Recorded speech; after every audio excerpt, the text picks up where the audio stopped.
और जब उनको लगा कि हरियाणा में पूरी जमीन खिसकने वाली है, तब भाजपा ने जो है फिर से हमेशा की तरह पल्ला झाड़ दिया कि कंगना का निजी बयान है और पार्टी इस बयान का समर्थन नहीं करती है।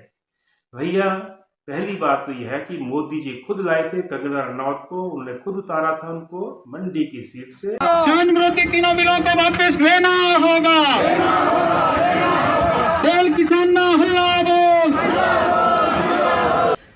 मेरी इस बात से बहुत सारे लोग निराश हैं और डिसअपॉइंटेड हैं। जब फार्मर्स लॉ प्रपोज हुए थे तो हम बहुत सारे लोगों ने जो है उनका समर्थन किया था। ये आंदोलन रुकने वाला नहीं है। आज 25 सितंबर को इसकी शुरुआत है।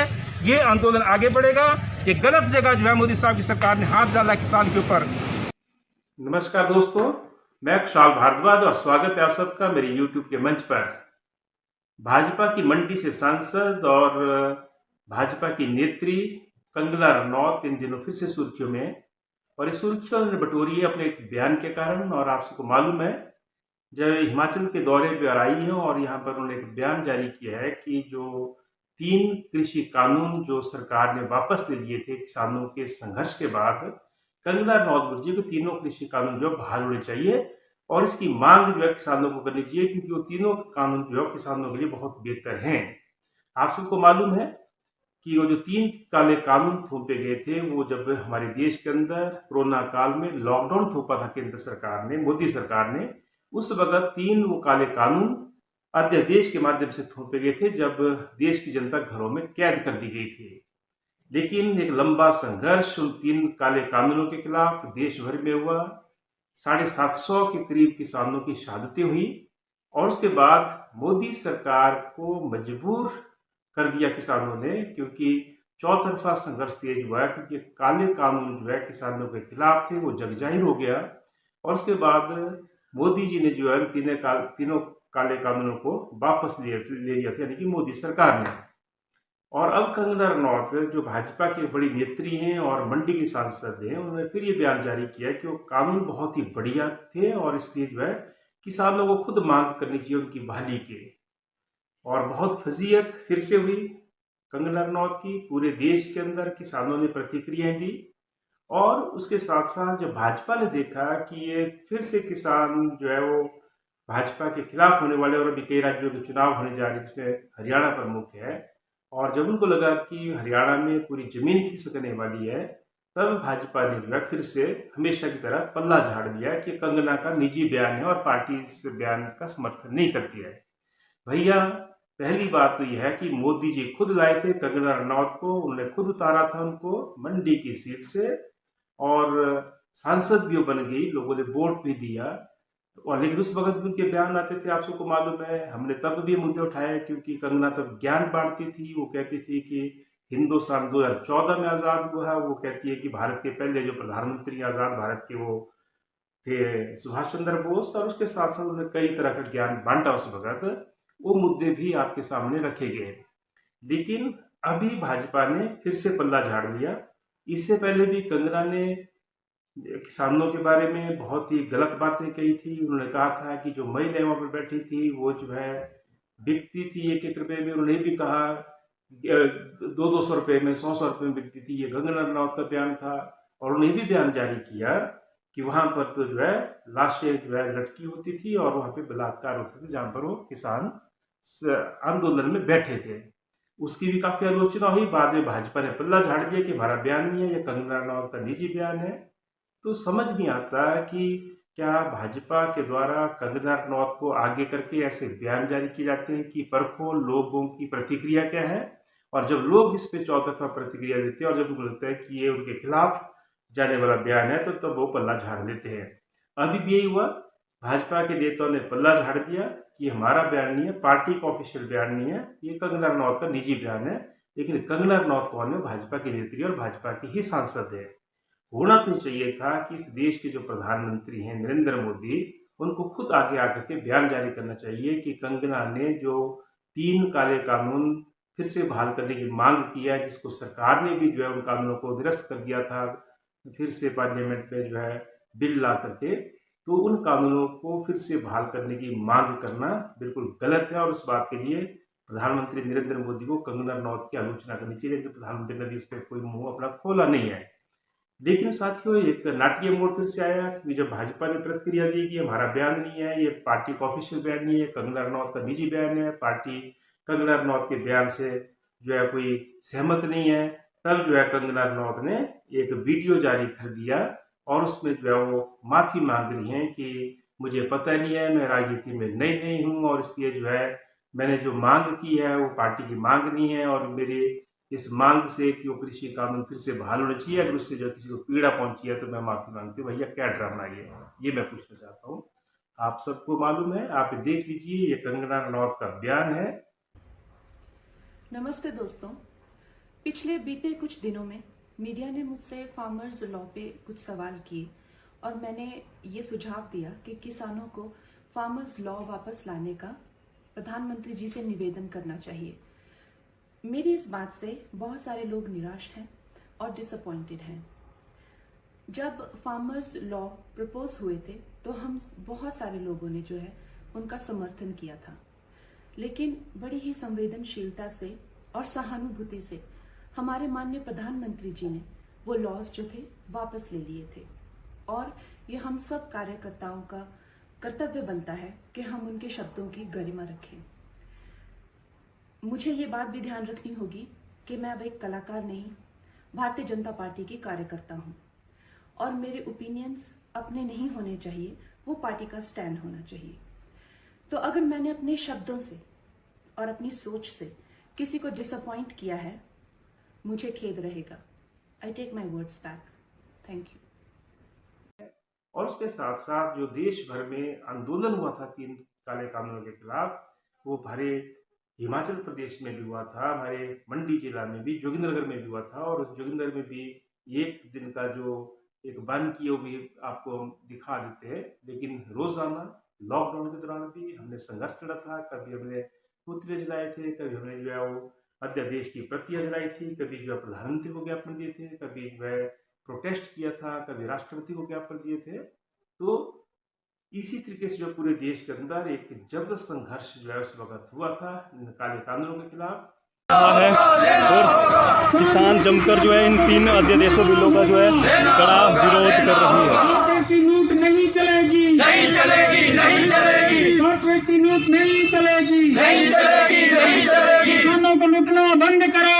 आप देख सकते हैं कि किस तरह से स्लोगन एंड शाउटिंग हो रही है, किसानों को लूटना बंद करो। केंद्र सरकार मुर्दाबाद के नारे जो है किसानों द्वारा लगाए जा रहे हैं। इस टाइम हम जोगिंद्रनगर टीवी के माध्यम से आपको जोगिंद्रनगर बाजार से जो लाइव तस्वीरें दिखा रहे हैं, किस तरह किसान जो अपना विरोध प्रकट कर रहे हैं केंद्र सरकार के विरोध में। आपको बताते चले कि भारत के जितने भी किसान संगठन है, आज उनके द्वारा जो है भारत बंद का ऐलान किया गया है। तो इस भारत बंद का ऐलान जो है कहीं ना कहीं जोगिंद्रनगर के अंदर भी देखने को मिल रहा है। ये जो धरना प्रदर्शन है जोगिंद्रनगर के अंदर हिमाचल किसान सभा के राज्य उपाध्यक्ष खुशहाल भारद्वाज के नेतृत्व में किया जा रहा है।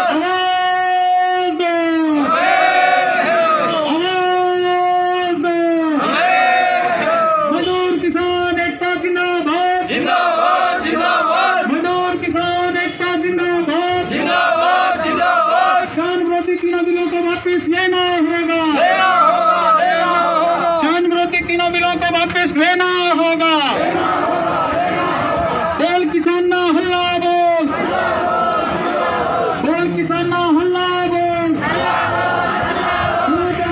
हम कड़ी आलोचना करते हैं कंगना की इस मांग की कि वो जो है ये बोल रही है कि तीनों काले कानून बहाल होने चाहिए। कंगना ने एक बार फिर से जो है मंडी जो संसदीय क्षेत्र है उसकी जनता को शर्मसार किया है पूरे देश के अंदर, क्योंकि किसानों के खिलाफ जो बार फिर से उनका बयान आया है। तो उनके इस प्रतिक्रिया के, इस बयान की, इस मांग की हम कड़े शब्दों में निंदा करते हैं और हर किसान को, हर भारतवासी को उनके बयान की निंदा करनी चाहिए। और अब तो भाजपा ने खुद भी जो उनके बयान की निंदा कर दिया, लेकिन क्या भाजपा में इतनी हिम्मत है कि वो कंगना रनौत के खिलाफ जो है कोई अनुशासनात्मक कार्रवाई करेगी? ऐसी हिम्मत नहीं है, क्योंकि अभी जो है स्मृति ईरानी तो बाहर है, तो इसलिए कंगना रनौत तो एक कोई चाहिए बोलने वाले, है ना, जो इस तरीके की बयानबाजी करते रहे जिससे कंट्रोवर्सी खड़ी होती रहे और असली मुद्दों से ध्यान भटकता रहे। लेकिन ये जो मुद्दा भी कंगना ने उछाला है, इस मुद्दे से निश्चित तौर पर जो है भाजपा की बहुत ज़्यादा किरकिरी हुई है और इससे भाजपा के हरियाणा से भी पूरी तरह से चुनावों में साफ होने का जो रास्ता भी तय हो चुका है। आप सबको मालूम है कि अभी हाल ही में मोदी साहब की सरकार ने पार्लियामेंट के अंदर जो है 3 अध्यादेश जो लॉकडाउन के दौरान थोपे थे जनता के ऊपर, उनको जो है पारित किया है और उनको स्वीकृति के लिए जो है राष्ट्रपति महोदय के पास भेजा है। एक ऐसे समय में जब पूरा देश संकट के दौर से गुजर रहा है और जब हमारे देश के जो सकल घरेलू उत्पाद जो खासकर जो अर्थव्यवस्था एक समय में 7-8 की गति से दौड़ रही थी, वो जो है -2-3 पर जो है मोदी साहब की सरकार के दौरान पहुंच गया सकल घरेलू उत्पाद हमारे देश का।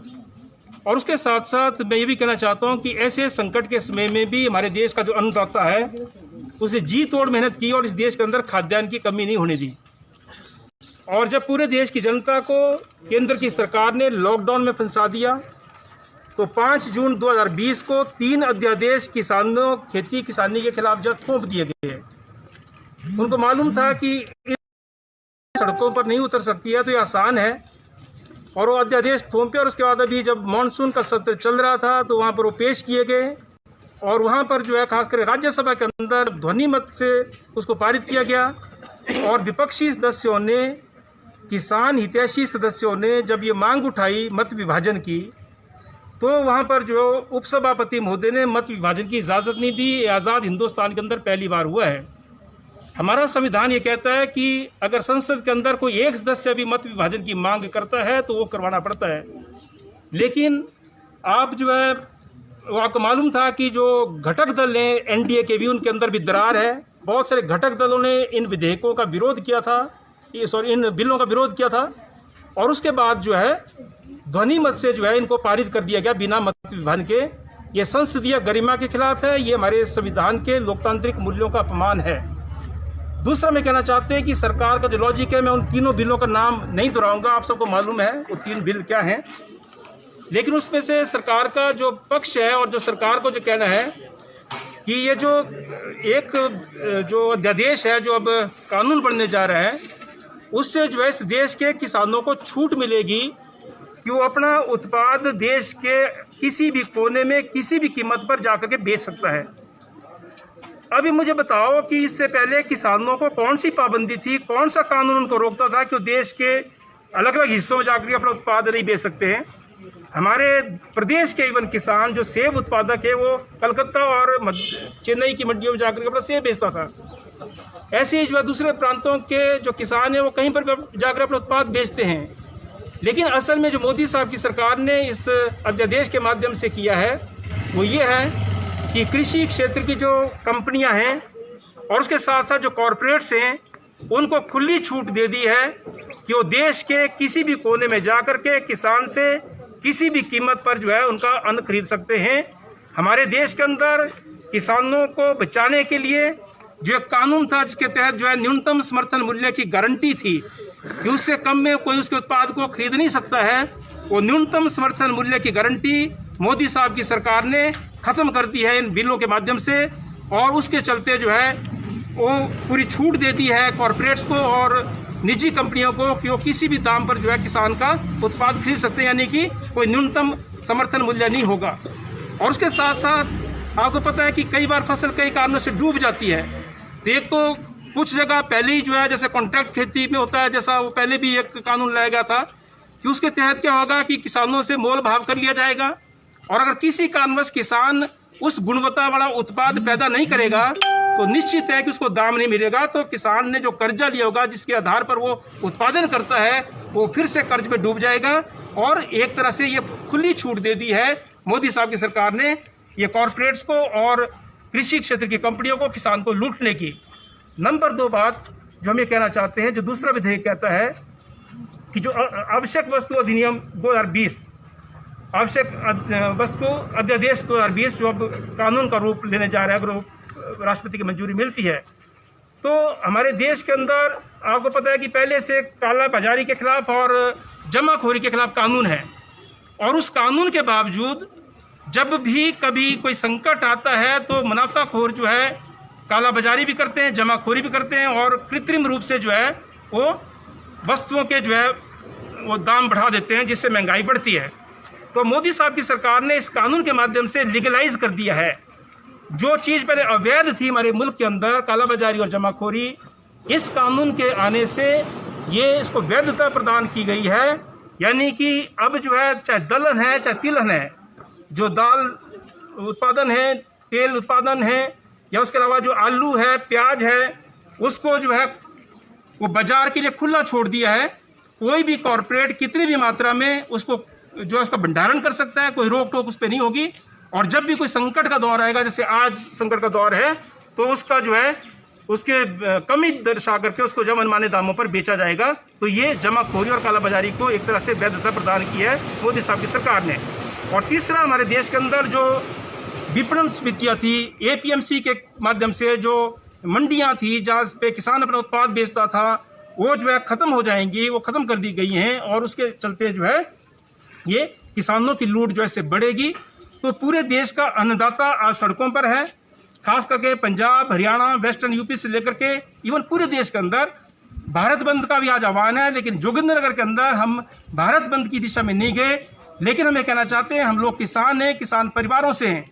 और अगर हमारे देश के अन्नदाता जो इस पूरे देश को पालता है, उसके ऊपर अगर आप प्रहार करते हैं, उसकी ज़मीन छीनने की कोशिश करते हैं इन काले अध्यादेशों के माध्यम से, क्योंकि साजिश यह है कि किसान पलायन कर जाए खेती से और अपनी ज़मीन बेचने पर जो मजबूर हो जाए, ये हमारे को मंजूर नहीं है। और इसलिए किसान सभा जोगिंद्रनगर के अंदर भी सड़कों पर उतरी है। ये कुशाल भारद्वाज का यूट्यूब चैनल है। ये कमर्शियल चैनल नहीं है, ये कोई पैसा कमाने के लिए चैनल नहीं बना है, ये जो है कोई व्यावसायिक आधार पर नहीं चलाया जा रहा है, इसमें कोई प्रोफेशनल्स नहीं है। और ये चैनल सिर्फ इसलिए है कि विभिन्न मुद्दों पर अपनी राय आप लोगों के समक्ष रख सके, और उसके साथ साथ जो जनता के मुद्दे हैं, मजदूरों के, किसानों के, नौजवानों के, छात्रों के, जो शिक्षा संबंधित मुद्दे हैं, जो स्पोर्ट्स संबंधित मुद्दे हैं, जो राजनीतिक मुद्दे हैं, सामाजिक मुद्दे हैं, उन पर जो है जो भी खबर बनती है या जो न्यूज़ है या उसके बारे में जो व्यूज़ है, उनको हम आप तक लाते हैं। तो आपसे अनुरोध है कि आपको वीडियो पसंद आए तो आप इसको जो है लाइक शेयर करें, इस पर अपनी राय भी दे सकते हैं कमेंट करके। और उसके साथ साथ आप लगातार जो है इस चैनल पर न्यूज़ और व्यूज़ देखने के लिए आप इस चैनल को सब्सक्राइब कर लें। धन्यवाद।